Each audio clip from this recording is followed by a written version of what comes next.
అందరికీ నమస్కారం. నా పేరు రేపల్లి యోగప్రకాష్ ఇలియాస్ రాము. కోడూరు మండలం, కృష్ణా జిల్లా. ఆగస్టు నెలలో దాదాపు ఒక వారం దాటేశాం. అలాంటిది వ్యవసాయ కోఆపరేటివ్ బ్యాంకుల్లోనూ ఇతర బ్యాంకుల్లోనూ వ్యవసాయ రుణాలు రెన్యూల్ అనేది ఈ 22 ఇయర్ సమస్య ఎక్కువగా ఉన్నందువల్ల అది కాలేదు. గత సంవత్సరం కూడా అయింది. ఈ సంవత్సరం కొత్తగా లోన్ రెన్యూవల్ అవ్వాలంటే ఆర్ఓఆర్ అనే షరతు ఎందుకు పెట్టారో వాళ్ళు కొత్తగా పెట్టారు. దానివల్ల వడ్డీలు చెల్లించి కూడా రైతులు తమ లోన్లు రెన్యూలు కాక ఇబ్బంది పడతా ఉన్నారు. దాదాపు మన ఒక మేజర్ రెవెన్యూ గ్రామం సుమగ్రతర గ్రామం రామకృష్ణాపురం, అలాగే కోడూరు మండల కేంద్రమైన కోడూరు కలిపి ఒక పిఎస్సిఎస్గా ఉంది. ఇందులో దాదాపు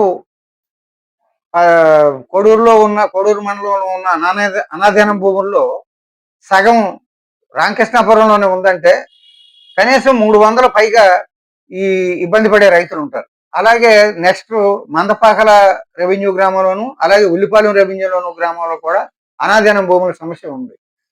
ఇక్కడ కూడా ఈ 2 గ్రామాల్లో ఉన్నటువంటి ఈ కోఆపరేటివ్ బ్యాంకులో లోన్ తీసుకున్న రైతులు కూడా ఈ ఇబ్బంది ఎదుర్కొంటా ఉన్నారు. ఎందుకు గవర్నమెంట్ కూటమి ప్రభుత్వం, రైతుల మేలు కోరే ప్రభుత్వం, రైతులను బాగు చేసే ప్రభుత్వం అనే మాటలు చెప్తూ అత్యంత కీలకమైనటువంటి సమస్యల్ని ఎందుకు పట్టించుకోవడం అనేది చాలా ఆశ్చర్యంగాను బాధాకరంగాను. ఎన్టీఆర్ అభిమానులు, అలాగే తెలుగుదేశం పార్టీని బలపరుస్తున్నటువంటి జనసేన కార్యకర్తల అభిమానులు ఈ విషయం మీద ప్రత్యేకమైనటువంటి దృష్టి పెట్టి రైతులను ఆదుకోవటం కోసం గౌరవనీయులైన శాసనసభ్యుల దృష్టికి ఈ విషయాన్ని తీసుకెళ్లి ఈ సంవత్సరం కూడా లోన్లు ఇబ్బంది పెట్టకుండా రెన్యూల్ సకాలంలో అయ్యేటట్టు రైతుల్ని అపరాధ వడ్డీ బారి నుంచి కాపాడమని చెప్పి కోరుతా ఉన్నాం. సాధారణంగా 7% ఆ బ్యాంకు రుణం, 3% రాయితీ కూడా ఉంటుంది సకాలంలో వడ్డీ చెల్లించిన వారికి. అలాగే ఇప్పుడు అపరాధ వడ్డీ 13, అపరాధ వడ్డీతో కలుపుకుని 13% వడ్డీని రైతులు కట్టుకోవాల్సి ఉంటుంది. మూలిగే నక్క మీద తాటికాయలాగా ఈ పరిస్థితి ఉంటుంది. రైతులు అసలే కష్టాల్లో ఉన్నారు. మొన్న మోంతా తుఫానికి ధాన్యాన్ని 13, 14, 1200 కూడా అమ్ముకున్నటువంటి పరిస్థితి. తర్వాత కొద్ది మంది రైతులకి, అది కూడా వ్యాపారస్తుల దగ్గరికి, మిల్లర్ల గోడౌన్లోకి, నిల్వదారులకు వెళ్ళిపోయిన తర్వాత ధాన్యం ధర, ముఖ్యంగా ఇక్కడ బీపీటీ ధర ఎలా పెరిగిందో అది రైతులకు దక్కకుండా కేవలం ట్రేడర్స్కే ఎలా దక్కిందో కూడా చూసాం. అలాగే రైతులకి ఏమాత్రం మేలు చేయని ఆనాడు మద్దతు ధర ఇవ్వలేదు. రైతులకు కనీసం 300, పక్కన ఉన్న కేరళ గవర్నమెంట్ బస్తాకి 600 రూపాయలు మద్దతు ధర ఇస్తా ఉంటే ఈ గవర్నమెంట్ ఒట్టి మాటలు చెప్పడమే తప్ప కష్టకాలంలో తుఫాన్లు వచ్చినప్పుడు కూడా ఆ 300 రూపాయలు, కనీసం 200 కూడా ఇవ్వని పరిస్థితి.